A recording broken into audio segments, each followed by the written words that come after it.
నమస్కారం, welcome to IT. నేను మీ విజిత. ప్రస్తుతం మనతో పాటు ఉన్నారు ప్రముఖ ఆంకాలజిస్ట్ డాక్టర్ మోహన్ వంశీ గారు, ఒమేగా హాస్పిటల్ నుంచి. అసలు క్యాన్సర్ రావడానికి కారణాలేంటి, క్యాన్సర్ పొల్యూషన్ వల్ల కూడా వచ్చే అవకాశం ఉంటుందా, జన్యుపరంగా కూడా క్యాన్సర్ వచ్చే అవకాశం ఉంటుందా, వంశ పారంపర్యంగా ఇది క్యారీ అవుతుందా, ఇలాంటి మరిన్ని విషయాలు సార్తో మాట్లాడి డీటెయిల్గా తెలుసుకుందాం. నమస్కారం సార్. నమస్తే అండి. క్యాన్సర్ అనేది ఎందుకు వస్తుంది, క్యాన్సర్ రాగానే అసలు మొదటి లక్షణం మనం ఐడెంటిఫై చేయడానికి ఛాన్స్ ఉంటుందా, టెస్టులు చేయకుండానే క్యాన్సర్ గురించి తెలుసుకునే అవకాశం ఉంటుందా, ఇలాంటి చాలా సందేహాలు అయితే చాలా మందిలో ఉన్నాయి సార్. ప్రస్తుతం క్యాన్సర్ అనేది ఎక్కువగా వినిపిస్తోంది కదా, జనాల్లో కూడా చాలా చాలా డౌట్స్ ఎక్కువైపోతున్నాయి. ఇవాళ విన్నాం కదా. అవును సార్. ప్రిన్స్ చార్ల్స్ గారికి వారి కోడలు గారికి కూడా క్యాన్సర్. అవునవును. He is 85 and she is probably 30s, early 30s. She had a cancer. So మీరు అన్నట్టు క్యాన్సర్ అన్ని ఏజ్ గ్రూప్స్ని ఎఫెక్ట్ చేస్తుంది, ఏది ఎక్సెప్షన్ కాదు. క్యాన్సర్ ఇన్సిడెంట్స్ మీరు అన్నట్టు ర్యాపిడ్గా పెరిగిపోతుంది. భారతదేశంలో ఐసీఎంఆర్ ఎస్టిమేట్ ప్రకారం 2022లో 15.5 lakh న్యూ క్యాన్సర్ కేసెస్ కనుగొనబడినారు. అదంతా కూడా తక్కువ అంచనానే అనుకుంటున్నాం, ఎందుకంటే cancer is not a notifiable disease. So cancer notifiable disease కానప్పుడు అన్ని క్యాన్సర్స్ వాళ్ళ నోటీస్కి వచ్చి ఉండకపోవచ్చు. ఇప్పుడు చైనా పాపులేషన్ మన పాపులేషన్ ఒకటే, మన దగ్గర 2-3 కోట్లు ఎక్కువ ఉంటుంది. కానీ చైనాలో 36 కోట్ల న్యూ క్యాన్సర్స్, మనలో 36 లక్షలు, మన దగ్గర 16 లక్షలు అంటే నమ్మశక్యంగా లేదు. So mostly double that number ఉంటుంది క్యాన్సర్ ఇన్సిడెంట్స్. సో సంవత్సరానికి నా ఉద్దేశం 30 లక్షల న్యూ క్యాన్సర్ కేసెస్ భారతదేశంలోనే కనుగొనబడతాయని నేను అనుకుంటున్నాను. చాలా మంది సైంటిస్ట్ కూడా అదే బిలీవ్ చేస్తున్నారు.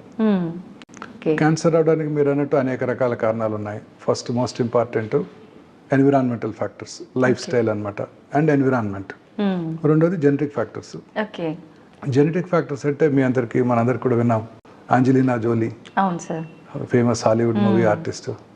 వారి తల్లి గారికి ట్రిపుల్-నెగటివ్ బ్రెస్ట్ క్యాన్సర్ ఉందని తెలుసుకొని వారు చిన్నప్పుడే 30 ఏళ్ళు వచ్చినప్పుడే వారు ఆ genetic testing BRCA1 BRCA2 testing చేయించుకొని వారికి అది పాజిటివ్ ఉందని తెలుసుకొని 100% వారికి బ్రెస్ట్ క్యాన్సర్ వస్తుందని తెలుసుకొని వాళ్ళు 2 బ్రెస్ట్లు 2 ఓవరీలు తీయించేసుకున్నారు 2011లోనే.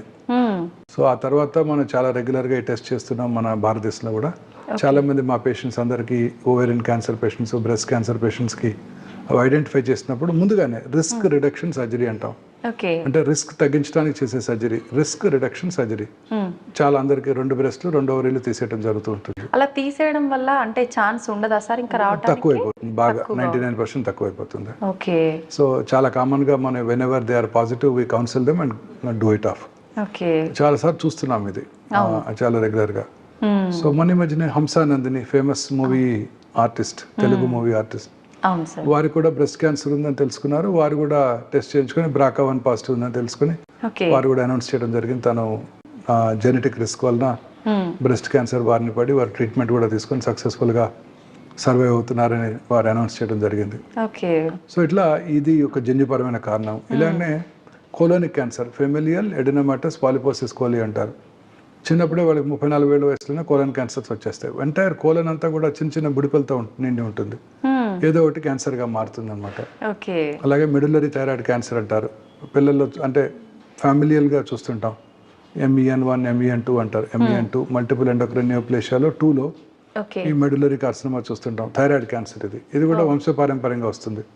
ఇది రెట్ జీన్ అంటారు, RET జీన్. ఇది కనుక ఆ ఫ్యామిలీలో ఉన్నట్టయితే ఆ పిల్లలకి 1 year లోపల మనం థైరాయిడెక్టమీ చేసేయాలి.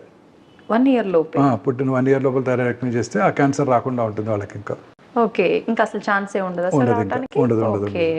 సో ఇట్లా అనేక రకాలైన జన్యుపరమైన కారణాల వల్ల మనం క్యాన్సర్ చూస్తున్నాం.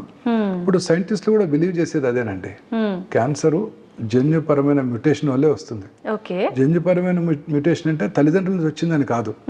ఇప్పుడు ఇందాక మనం చదివింది జర్మ్-లైన్ మ్యూటేషన్స్, మనం విన్నది అది తల్లిదండ్రుల నుంచి రావచ్చు. అసలు యాక్చువల్లీ క్యాన్సర్ రావడానికి గల కారణం ఏంటి? నార్మల్గా ఎవరో ఒక ఇండివిజువల్ 40 ఏళ్ల vegetarian person, didn't have any habits, smoking, alcohol ఏమి లేదు, ఇంట్లో తప్ప బయట ఫుడ్ కూడా తినరు, ఆఫీస్ జాబ్, పొల్యూషన్ కూడా లేదు, సాఫ్ట్వేర్ ప్రొఫెషన్లో సడన్ గా స్టమక్ క్యాన్సర్ చూస్తున్నాం. వాళ్ళు అడుగుతారు పేషెంట్స్, మన ఏమి అలవాట్లేదు డాక్టర్ గారు, ఎందుకు వచ్చింది, చిన్న పిల్లాడు 40 years just started his life అని అడుగుతుంటారు. సో వీటికల కారణం కూడా జన్యుపరమైన మ్యూటేషనే. అంటే తల్లిదండ్రుల నుంచి వచ్చిందని కాదు, మన బాడీలో అబౌట్ 22,000 ప్రోటాన్ కోడింగ్ జీన్స్ ఉంటాయి. ఓకే. అందులో ఒక 500 to 600 క్యాన్సర్ కారక జన్యువులు ఆంకోజిన్స్ ని సైంటిస్టులు ఐడెంటిఫై చేశారు. ఓకే. ఈ జీన్స్ లో వచ్చే మ్యూటేషన్సే క్యాన్సర్ గా మారుతుంటాయి. సో ఇప్పుడు సైంటిస్టులు అంతా కూడా రీసెర్చ్ అంతా దీని మీద జరుగుతుంది. ప్రతి పేషెంట్ కి కూడా జన్యుపరమైన మ్యూటేషన్ ఏమిటి తెలుసుకుని ఆ మ్యూటేషన్ ని టార్గెట్ చేసే మెడిసిన్ ఏమైనా ఉంటే దాన్ని కనుక టార్గెట్ చేస్తే మనం ఆ క్యాన్సర్ ని కంట్రోల్ చేయవచ్చు అని. చాలా వరకు ఇప్పుడు ఈ జన్యుపరమైన మ్యూటేషన్ టెస్ట్ చేసుకోవడానికి ట్యూమర్ ని టెస్ట్ చేయొచ్చు, లేదా లిక్విడ్ బయాప్సీ అంటారు. లిక్విడ్ బయాప్సీ అంటే పేషెంట్ ఒక బ్లడ్ నుంచి తీసుకుని, బ్లడ్ లో క్యాన్సర్ సెల్స్ ఉంటాయి, సర్క్యులేటింగ్ ట్యూమర్ సెల్స్ అంటారు. బ్లడ్ లోనే సర్క్యులేటింగ్ ట్యూమర్ ఫ్రీ డిఎన్ఏ ఉంటుంది. ఆ డిఎన్ఏని వాళ్ళు అనలైజ్ చేసి ఏ జన్యుపరమైన మ్యూటేషన్ వల్ల ఈ పర్టికులర్ క్యాన్సర్ వచ్చిందో తెలుసుకొని దానికి ట్రీట్ చేసే మెడిసిన్స్ ఉన్నాయో చూస్తారు. ఫ్యూచర్ ఆఫ్ ఆంకాలజీ ఇలాగే ఉండిపోతుంది. ఇప్పుడు మనం వింటుంటాము, నేను గైనక్ ఆంకాలజిస్ట్ని, నేను బ్రెస్ట్ ఆంకాలజిస్ట్ని, నేను హెడ్ అండ్ నెక్ ఆంకాలజిస్ట్ని, నేను జిఏ ఆంకాలజిస్ట్ని అని వింటున్నాం కదా మన రోజు స్పెషలైజేషన్. ఫ్యూచర్లో ఇలా ఉండబోదు. ఇంకా జెనెటిక్ మ్యూటేషన్ బేస్డ్ ట్రీట్మెంట్ వస్తుంది. నేను HER2 ఆంకాలజిస్ట్, నేను ఈజిఎఫ్ఆర్ ఆంకాలజిస్ట్, ఇట్లా రకరకాల ఆంకాలజిస్ట్. జన్యుపరమైన మ్యూటేషన్, ఈ జన్యుపరమైన మ్యూటేషన్ ఏ క్యాన్సర్ కైనా వర్తిస్తుంది. అంటే పెరోటిడ్ ట్యూమర్ కి అలాగే లంగ్ క్యాన్సర్ కూడా ఒకటే జన్యుపరమైన మ్యూటేషన్ ఉండొచ్చు, ఆ రెండింటికి ఒకటే ట్రీట్మెంట్ ఇవ్వాల్సి రావచ్చు. అలా ఉండబోతుంది ఫ్యూచర్. సో ఫ్యూచర్ అంతా ఇలానే ఉండబోతుంది. బ్లడ్ టెస్ట్ చేసుకుని ఆ బ్లడ్ టెస్ట్ లో ఉన్న సర్క్యులేటింగ్ ట్యూమర్ ఫ్రీ డిఎన్ఏని తీసుకుని ఈ టెస్ట్ చేసుకుని జన్యుపరమైన టెస్టింగ్, ఫౌండేషన్ వన్ టెస్టింగ్ అంటారు, అది చేసుకుని ఏ మ్యూటేషన్ వల్ల ఏ క్యాన్సర్ వచ్చిందో చూసుకొని ఆ క్యాన్సర్ని, ఆ మ్యూటేషన్ని టార్గెట్ చేసే డ్రగ్స్ ఉన్నాయా లేవో చూసుకొని వాటిని టార్గెట్ చేసినట్టయితే క్యాన్సర్ని కంట్రోల్ చేయవచ్చు. అదే బ్లడ్లో సర్క్యులేటింగ్ ట్యూమర్ సెల్స్ కూడా ఉంటాయి. ఇప్పుడు క్యాన్సర్ సెల్స్, బ్రెస్ట్లో క్యాన్సర్ వచ్చింది, లంగ్లో క్యాన్సర్ వచ్చింది, అవి శరీరంలో దాని యొక్క క్యాన్సర్ యొక్క మోస్ట్ ఇంపార్టెంట్ ప్రాపర్టీ ఏంటండి, బ్లడ్ ద్వారా శరీరంలో ఇతర భాగాలకు పాకుతుంటుంది.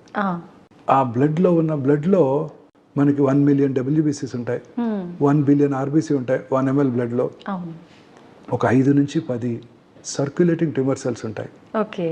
ఆ సర్క్యులేటింగ్ ట్యూమర్ సెల్స్ని మనం ఐడెంటిఫై చేసి ఆ సర్క్యులేటింగ్ ట్యూమర్ సెల్స్ని ఐసోలేట్ చేసి ల్యాబ్లో వాటిని గ్రో చేసి ఏ రకమైన యాంటీ క్యాన్సర్ డ్రగ్కి లొంగుతుందో తెలుసుకునే పద్ధతి కూడా, టెక్నాలజీ కూడా ఇప్పుడు మనకు అందుబాటులోకి వచ్చేసింది.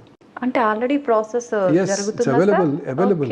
సో బయాప్సీ కూడా లేకుండా మనం క్యాన్సర్ని నిర్ధారించవచ్చు, అది ఏ రకమైన క్యాన్సర్ తెలుసుకోవచ్చు, దేనికి లొంగుతుందో తెలుసుకోవచ్చు, ఏ జన్యుపరమైన మ్యూటేషన్ వల్ల ఈ క్యాన్సర్ వచ్చిందో తెలుసుకోవచ్చు ఒక 10 ml బ్లడ్ నుంచి. ఇదంతా కూడా మనం చేసేయగలుగుతాం.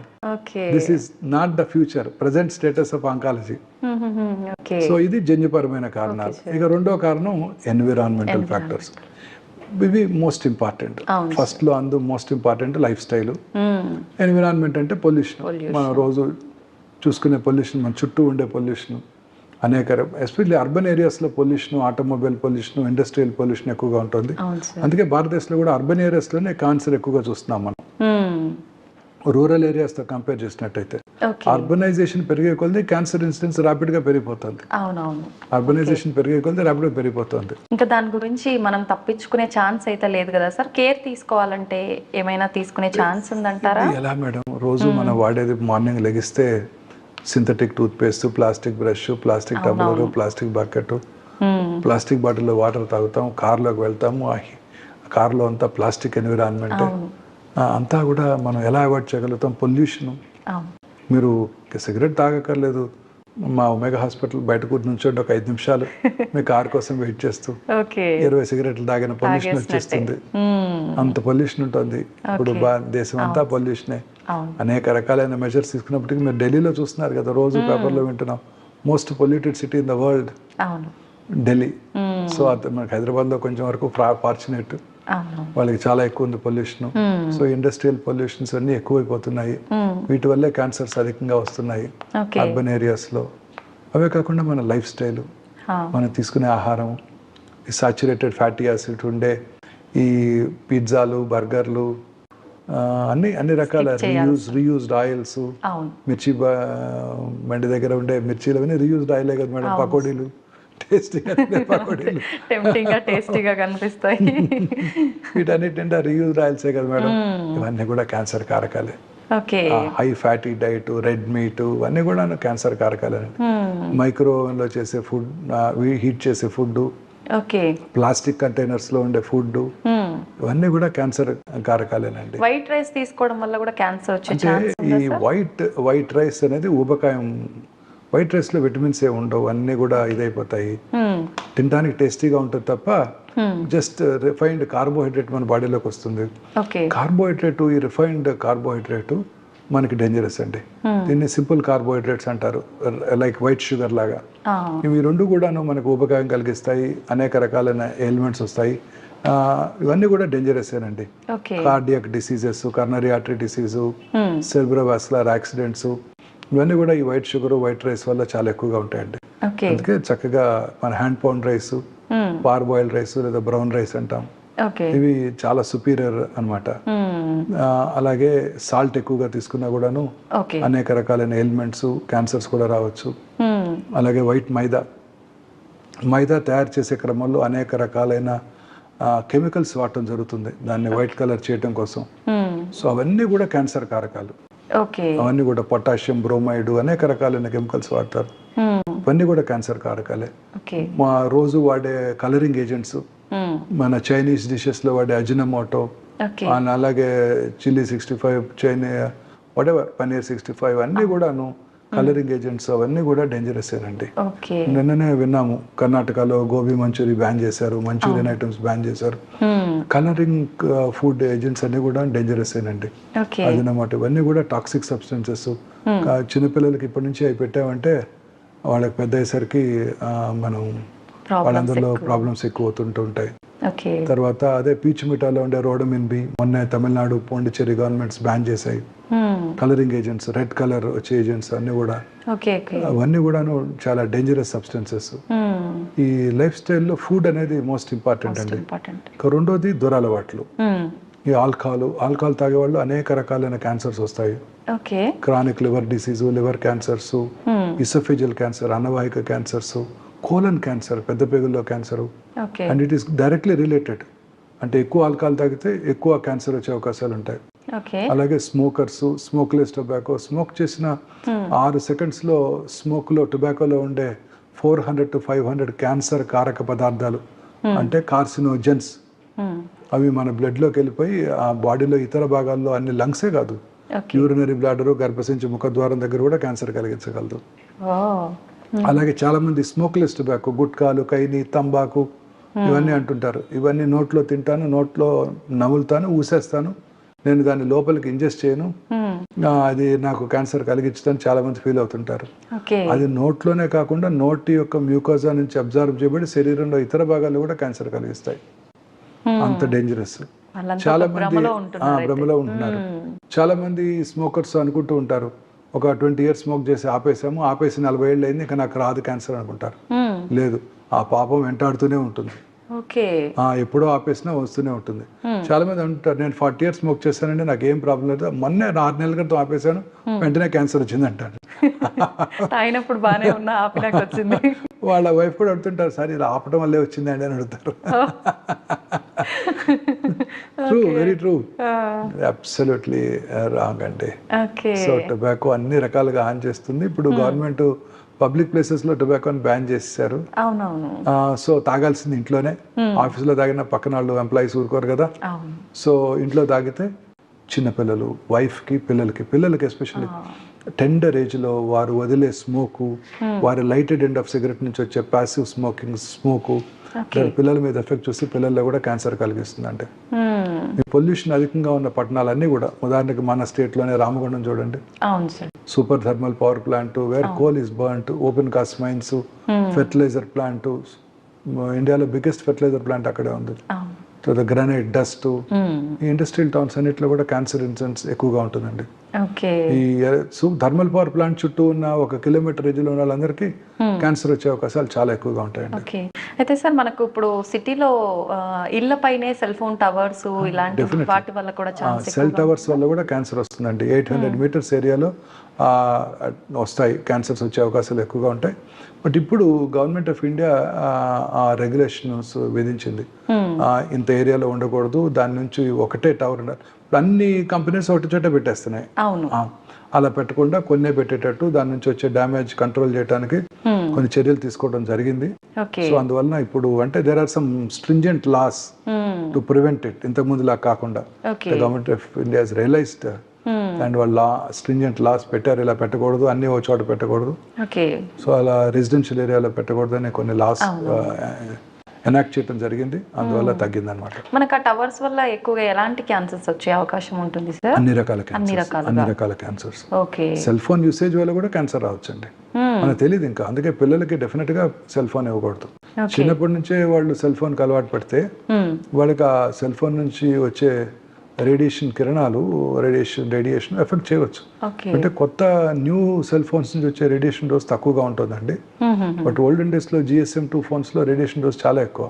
వాళ్ళకి పెరోటిడ్ క్యాన్సర్, బ్రెయిన్ క్యాన్సర్ వచ్చే అవకాశాలు ఎక్కువగా ఉంటాయని WHO 2017లోనే వార్న్ చేసింది. లక్కీగా ఆ ఫోన్స్ ఇప్పుడు అవుట్ ఆఫ్ లేవు కాబట్టి బాధ లేదు. అలాగే మన లైఫ్ స్టైల్ అండి, రాత్రిపూట ఎక్కువసేపు లేచి ఉండటం. మనం ప్రశాంతంగా రాత్రిపూట 9కో 10కో పడుకుంటే మనకి ఎర్లీ మార్నింగ్ మెలటోనిన్ అనే హార్మోన్ ఉత్పత్తి అవుతుంది. అది ప్రిఫరబుల్లీ లైట్ లేకుండా పడుకోవాలి. ఎర్లీగా పడుకొని లైట్ లేకుండా పడుకుంటే మెలటోనిన్ అనే హార్మోన్ ఉత్పత్తి అవుతుంది. సో మీరు మనం పడుకోలేదనుకోండి, రాత్రి 12 దాకా టీవీ చూస్తూ ఆ స్క్రీన్ చూస్తూ ఆ తర్వాత మళ్ళీ మొబైల్ స్క్రీన్ బ్లూ స్క్రీన్ చూస్తూ పడుకుంటే డెఫినెట్ గా హార్మోన్ ఉత్పత్తి ఉండదు, క్యాన్సర్ వచ్చే అవకాశాలు ఎక్కువైపోతాయి. అలాగే ఇప్పుడు ఈ గచ్చిబౌలిలో మనం చూసే బిల్డింగ్స్ అంతా రాత్రిపూట అంతా there are well lit towers and అనేక వేల మంది young girls and young gentlemen work there. వాళ్ళందరూ కూడా నైట్ షిఫ్ట్స్ లో పనిచేస్తారు. అంటే they have to because they are working for their BPO offices. So వాళ్ళందరిలో కూడా ఆ లైటెడ్ ఎన్విరాన్మెంట్ లో ఉండే వాళ్ళలో ఈ క్యాన్సర్ వచ్చే అవకాశాలు చాలా ఎక్కువ ఉంటాయండి. ఆ రిథం దెబ్బతింటుంది అనమాట. పగలు పని చేసుకోవాలి, ముఖ్యంగా ప్రిఫరబుల్లీ ఎండలో కూడా ఎక్కువసేపు ఉండాలి, కష్టపడి పని చేయాలి. ఆ తర్వాత రాత్రిపూట ఎర్లీగా పడుకోవాలి, లైట్ లేకుండా పడుకోవాలి. బెడ్ లైట్ కూడా అవాయిడ్ చేయడం బెటర్ అండి. ఒకవేళ బెడ్ లైట్ తప్పనిసరి మనకి భయంగా ఉందనుకుంటే రెడ్ కలర్ బెడ్ లైట్ తక్కువ ఇన్ఫ్లుయెన్స్ కలిగిస్తుంది అంట. రెడ్ కలరా సార్? మిగతా లైట్లన్నీ బ్లూ లైట్, వైట్ లైట్ ఇవి డేంజరస్. సో ఇవన్నీ కూడా మనలో వచ్చే మార్పులు, అంటే ఈ లైఫ్ స్టైల్లో వచ్చే మార్పుల వల్ల ఈ క్యాన్సర్స్ అన్ని మనం ఎక్కువగా చూస్తున్నామండి. సో ఇవి environmental factors, life style factors, genetic factors. అయితే సార్ మానసికంగా ధైర్యంగా స్ట్రాంగ్ గా ఉండే వాళ్ళకి క్యాన్సర్ వచ్చే అవకాశం చాలా తక్కువగా ఉంటుందని వింటున్నాం సార్. 100% అండి, 100%. నా పర్సనల్ ఎక్స్పీరియన్స్ అండి అది. నేను ఒక ఫుల్ పేజ్ ఆర్టికల్ రాశాను మన ప్రెస్లో చాలా లాంగ్ బ్యాక్. అది చూసి చాలా మంది నాకు ఫోన్ కూడా చేశారు. అక్కడ నాగేశ్వరరావు గారు కూడా ఫోన్ చేశారు అప్పుడు. Very correct doctor, I totally agree with you అని భోజనాన్ని పెట్టారు నాకు పిలిచి ఆ రోజుల్లోనే. I totally agree with you. ఆయన సర్జరీ చేయించుకున్నప్పుడు 1984లోనే 83లో చేయించుకున్నారు. ఎన్టీ రామారావు గారి కంటే ముందు చేయించుకున్నారు ఆయన కర్నరీ బైపాస్ హ్యూస్టన్ లో. అప్పుడు ఆయన ఎక్కువ కాలం బ్రతకనని చెప్పారంట. ఆయన కార్ నెంబర్ 2002 వేసుకున్నారంట. అంటే అప్పటి వరకు నేను ఖచ్చితంగా బతుకున్నాను నమ్మకం ఆయనలో. ఆయన స్ట్రిక్ట్ డైట్ అండి, ఆయన అసలు ఏమి తినరు. ఆయన నవధాన్యాలతో చేసిన 2 రొట్టెలు పొద్దున సాయంకాలం తప్ప ఆయన చాలా స్ట్రిక్ట్ గా డైట్ ఎక్సర్సైజ్ మెయింటైన్ చేస్తారు. చెప్పారు వారి డైట్ అంతా కూడా ఆయన అప్పుడు నాకు. సో ఆయన 2012 వరకు బతికేశారు. సో ఆ ఎజెక్షన్ ఫ్రాక్షన్ తక్కువగా ఉన్నప్పటికీ చక్కగా సినిమాలు యాక్ట్ చేసుకుంటూ డాన్స్ చేస్తూ ప్రజలందరి మధ్య ఉంటూ మానసిక ధైర్యం అది ఆయన బిలీవ్ చేశారు మహానుభావుడు. సో మానసికంగా మనం ధైర్యంగా ఉంటే ఏ జబ్బు రాదండి. మన ఇమ్యూనిటీ అంటే మనలోని రోగ నిరోధక శక్తి, మనలో అందరిలో కూడా ఈ మ్యూటేషన్స్ జరుగుతుంటాయి. జెనెటిక్ మ్యూటేషన్ ఇందాక నేను చెప్పాను మీకు. మనలో ఉండే 500-600 ఆంకోజెన్స్ లో మ్యూటేషన్స్ జరుగుతూ ఉంటాయి. బట్ మన body has a mechanism to stop that. ఆ మ్యూటేషన్స్ జరగటాన్ని నిరోధిస్తుంది మన ఇమ్యూనిటీ బాగున్నప్పుడు. మన ఇమ్యూనిటీ బాగుండాలి అంటే మనం ప్రశాంతంగా ఉండాలి, సంతోషంగా ఉండాలి. పూర్వకాలంలో చెప్పేవారు కదా, సంతోషం సగం బలం అని. సో సంతోషంగా ఉంటే ఇమ్యూనిటీ బాగుంటుంది. ఎప్పుడు హ్యాపీగా ఉండాలి. హ్యాపీగా ఉంటే ఏ జబ్బులు రావు. కరోనా రాదు, కరోనరీ ఆర్టరీ డిసీజ్ రాదు, క్యాన్సర్ రాదు. పెద్దవాళ్ళు ఏ మాట చెప్పినా అది మనకు పనికొచ్చే మాటే వాళ్ళకి వచ్చే చెప్పారు. మాటలు చెప్తారు. అవును. ప్రశాంతంగా తొందరగా నిద్రపోయి రాత్రిపూట లైట్ లేకుండా పడుకొని అవును. పొద్దున్నే చక్కగా హ్యాపీగా కష్టపడి పని చేస్తే, అంటే చీకు చింత లేకుండా కష్టపడి పని చేస్తే ఏ జబ్బులు రావు. ఎంతమంది ఏ జబ్బులు లేవు కదండి. అవును సార్. ఎక్కడున్నాయి ఇన్ని జబ్బులు? లేవు. 20 ఏళ్ల క్రితం నేను 22 ఏళ్ల క్రితం బసవతారకం హాస్పిటల్ డైరెక్టర్గా నేను టేక్ ఓవర్ చేసుకున్నప్పుడు అదొక్కటే క్యాన్సర్ హాస్పిటల్. ఓకే. అంటే 2 ట్విన్ స్టేట్స్లో ప్రైవేట్లో ఓకే. హార్డ్లీ 40-45 పేషెంట్స్ ఉండేవారు. ఇవాళ 45 హాస్పిటల్స్ ఉన్నాయి. 2 డికేట్స్లో నా కళ్ళ ముందు జరిగింది. ఎక్కడా బెడ్ ఖాళీ లేదు. హాస్పిటల్ పెరిగిపోతున్నాయి, పేషెంట్లు పేషెంట్లు ఎక్కువైపోతున్నారు. క్యాన్సర్ హాస్పిటల్ 45 ఉన్నాయి. దేశంలో ఎన్ని వందల క్యాన్సర్ హాస్పిటల్స్ ఉన్నాయండి. అవును సార్. ఎంత ఇన్వెస్ట్మెంట్ వస్తుంది క్యాన్సర్ ట్రీట్మెంట్ కోసం. అనేక రకాల newer equipment, lot of research. అన్నిటికన్నా ఎక్కువ రీసెర్చ్ క్యాన్సర్ మీద జరుగుతుందండి. ఈవెన్ డ్యూరింగ్ కరోనా టైం, ఆ 2 years కూడా కరోనా మీద కన్నా క్యాన్సర్ మీద ఎక్కువ ఆర్టికల్స్ పబ్లిష్ అయ్యాయి. ఓకే. సో అంత ఉపద్రవం వచ్చినా కూడా cancer is the main this thing. ఎందుకంటే దీన్ని మనం ఇంకా కాంకర్ చేయలేకపోతున్నాం. అనేక రకాల న్యూ క్యాన్సర్స్ వస్తున్నాయి. మనం ఏదో కొత్త మందు కనుక్కుంటున్నాము, ఆ మందుని రెసిస్టెన్స్ కూడా వచ్చేస్తుంది. అంటే cancer cells are much smarter than scientist అండి. They develop mechanism to overcome this thing అనమాట. 3 కోర్సులు కీమోథెరపీ ఇస్తాము, చక్కగా ట్యూబర్ అంతా తగ్గిపోద్ది, చాలా హ్యాపీగా ఉంటాము. పేషెంట్ కూడా చెప్తాం బాగా తగ్గిందండి. ఇంకో 3 కోర్సులు ఇద్దామండి అంటాం. ఇంకో 3 కోర్సుల తర్వాత పెట్ స్కాన్ చేస్తే పెరిగిపోద్ది. ఎందుకని సార్ అట్లా? అది డెవలప్ రెసిస్టెన్స్. ఓకే. అది సో ఒక సీనియర్ సర్జన్ చెప్పారు, డాక్టర్ ఎస్ఎస్ రెడ్డి గారని, very famous man surgeon. Osmania medical college principal గాను సూపరింటెండెంట్ గాను చేశారు. Well reputed surgeon. The unpredictable biological behaviour of the cancer makes the most predictable treatment unpredictable. అంటే దాని behaviour ఎలా ఉంటుందంటే ఎంత మంచి ట్రీట్మెంట్ ఇచ్చినా రిజల్ట్స్ ఎలా ఉంటాయో చెప్పలేము. మన చేతుల్లో ఏమీ లేదు. ఓకే. రూపు మార్చేసుకుంటుంది, ఎలా బిహేవ్ చేస్తుందో తెలియదు. అందుకనే అందుకే సైంటిస్టులు అంతా దీని మీద వర్క్ చేస్తున్నారు. అంతా జెనోమిక్స్, జెనెటిక్ మ్యూటేషన్స్. మొన్నే విన్నాం ఒక breaking news. 25 rectal cancer patients 4th stage వచ్చిన సింపుల్ డ్రగ్ ఇమ్యూనోథెరపీ, జోస్టెరులుమాబ్ అనే డ్రగ్ ఎండోమెట్రియల్ క్యాన్సర్ వాడతారు. వీళ్ళకి ఇవ్వడం జరిగింది USA లో. 25 మంది క్యూర్ అయిపోయారు. అఫ్ కోర్స్ కొన్ని క్రైటీరియా ఉన్నాయి.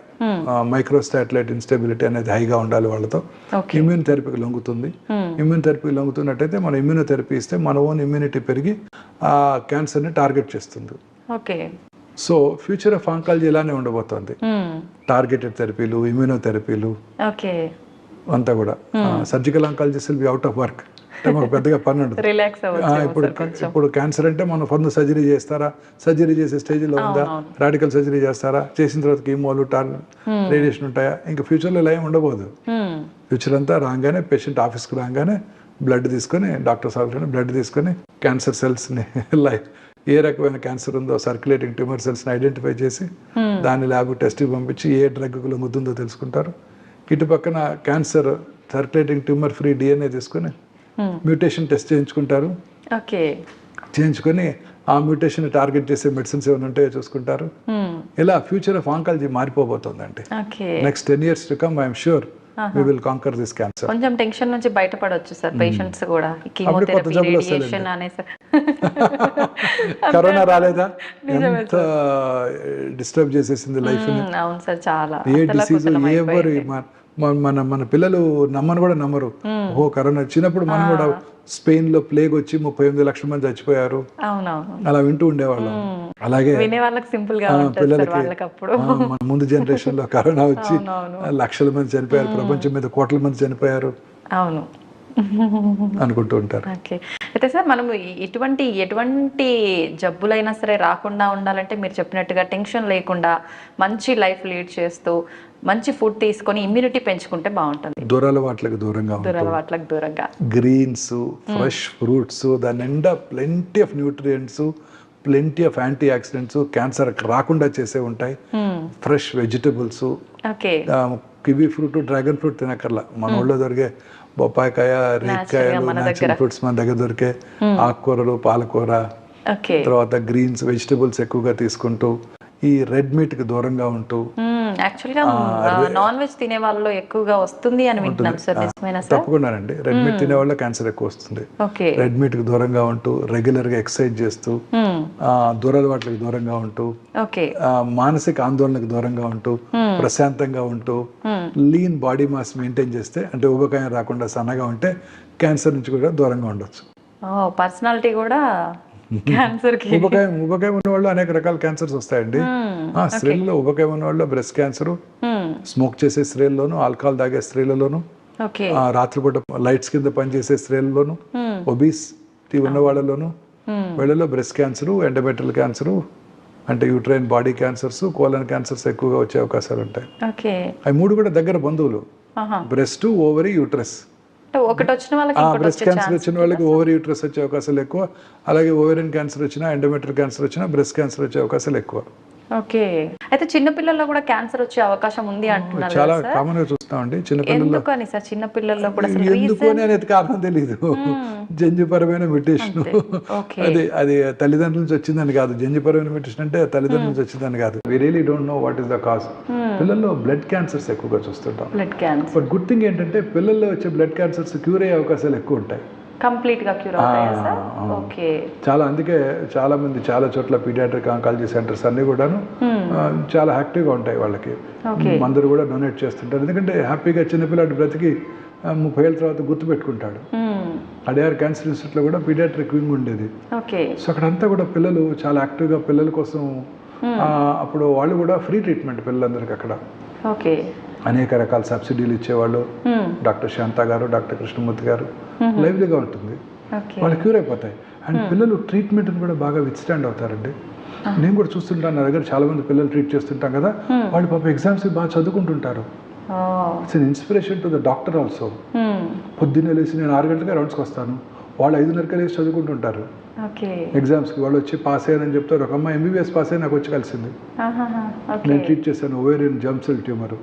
పిల్లల్లో వచ్చే క్యాన్సర్స్ క్యూర్ అయ్యే అవకాశాలు కూడా ఎక్కువగా పిల్లలంటే ఏజ్ వాళ్ళలో వచ్చే ఛాన్స్ అన్ని రకాల ఏజ్ గ్రూప్, అన్ని రకాల ఏజ్ గ్రూప్ 20 వరకు కూడా. ఇప్పుడు హిమటలాజికల్ మలిగ్నెన్సీస్ చాలా కామన్గా చూస్తుంటాం. సెంట్రల్ నర్వస్ సిస్టమ్ ట్యూమర్స్ ఎక్కువగా చూస్తుంటాం. అలాగే సాఫ్ట్ టిష్యూ ట్యూమర్స్ ఎక్కువగా చూస్తుంటాం. జర్మ్ సెల్ ట్యూమర్స్ ఓవరీలోను, టెస్టిస్లోను చూస్తుంటాం. ఇవన్నీ కూడా క్యూర్ అయ్యే అవకాశాలు ఎక్కువ. మనకి ఇట్స్ వర్త్ ట్రీటింగ్ దెమ్. వాళ్ళ మీద ఇన్వెస్ట్ చేయటం, కొంచెం ఏదైనా సబ్సిడీ ఇచ్చి ట్రీట్ చేయటం వర్త్ ఇట్. ఎందుకంటే మన కళ్ళ ముందు పెరుగుతారు, వాళ్ళు బాగా చదువుకుంటారు. వచ్చినప్పుడే కష్టం చూశారు కాబట్టి వాళ్ళకి తెలుస్తుంది.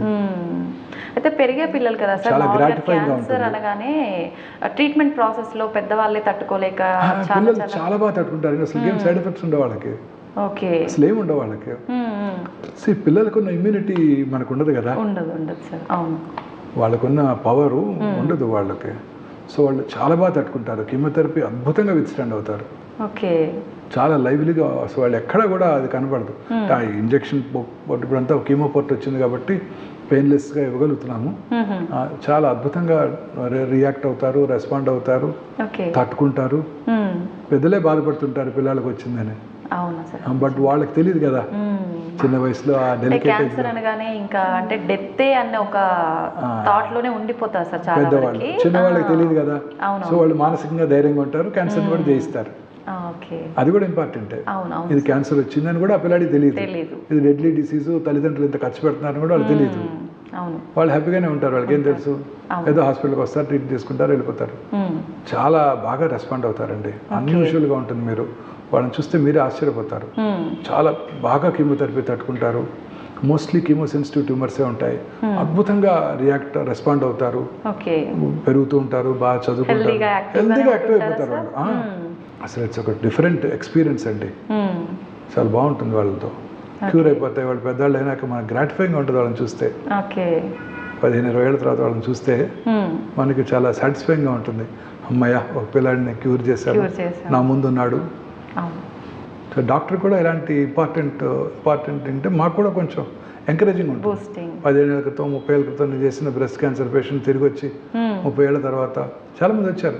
ఓకే వాళ్ళ పిల్లలు పుట్టి వాళ్ళ పిల్లలు తీసుకొని నా దగ్గరికి వచ్చినప్పుడు నాకు కూడా చాలా ఎంకరేజింగ్గా ఉంటుంది. ఆ రోజంతా చాలా ఎంతూజియాస్టిక్గా ఉంటాం. అవును సార్. అయితే సార్ ఒకసారి క్యాన్సర్ వచ్చి తగ్గింది అనుకున్న వాళ్ళకు మళ్ళీ సడన్గా అది వచ్చే అవకాశం ఉంటుంది. వచ్చిన వాళ్ళు కూడా చాలా మంది ఉన్నారు. పిల్లల్లో టోటల్గా క్యూర్ అవుతుంది అంటారు కదా సార్? ఎదిగే కొద్ది మళ్ళీ వచ్చే అవకాశం ఏమైనా తక్కువ, ఉంటుందా? చాలా తక్కువ అండి, చాలా తక్కువ.